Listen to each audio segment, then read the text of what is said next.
Family of Mariah Samuels left with a lot of questions tonight after an unexpected turn of events in court today. David Wright was set to be sentenced this morning, just days after a jury convicted him of killing Samuels, who was his ex-girlfriend. Instead, though, the judge postponed the sentencing until Monday because Wright wouldn't get out of his jail cell. And as you can imagine, there are a lot of questions about why that's even allowed to happen. Lou Ragus is here to fill us in. Lou? Rena and Julie, David Wright's automatic life sentence was scheduled to be handed down today since so many family members of Mariah Samuels are here from out of town. The judge had legal options of how to handle the situation.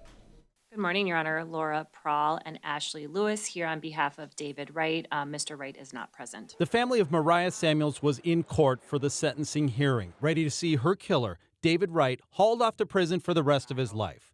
But Wright was not there, refusing to leave his cell. Is your client ill today? No, Your Honor.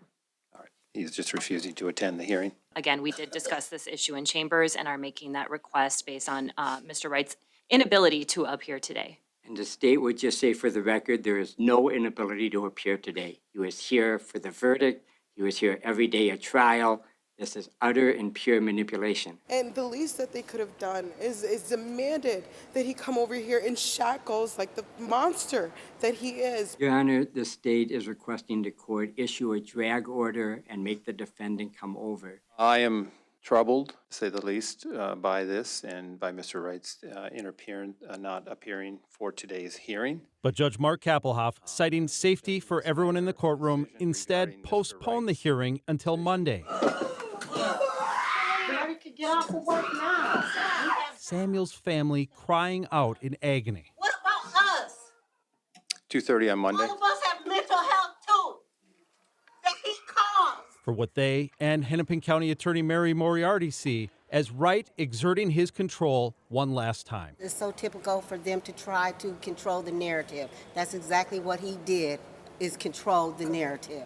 I'm astounded by Hennepin County's judge. I really am. We were ready and we had plans to celebrate justice being served. But yet again, we have been failed by this system.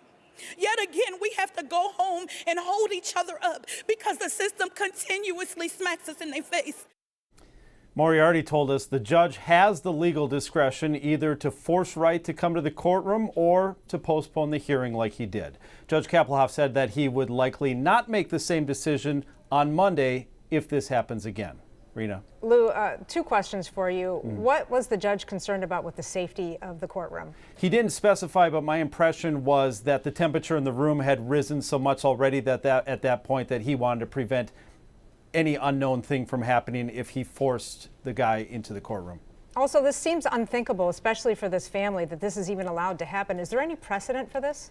Well, you know, just in 2022, you might remember the Highway 169 road rage shooting murder case. Jamal Smith was the suspect in that case. He refused to come to the courtroom for his sentencing. What they did instead, though, was they brought a web camera down to his jail cell. His lawyers went down there, and they all appeared in court via Zoom from his jail cell. So that's just within the last couple of years. I was told, I wasn't there personally, but David Wright refused to come to some earlier court hearings right after he was arrested as well. All right, Lou. Thank you.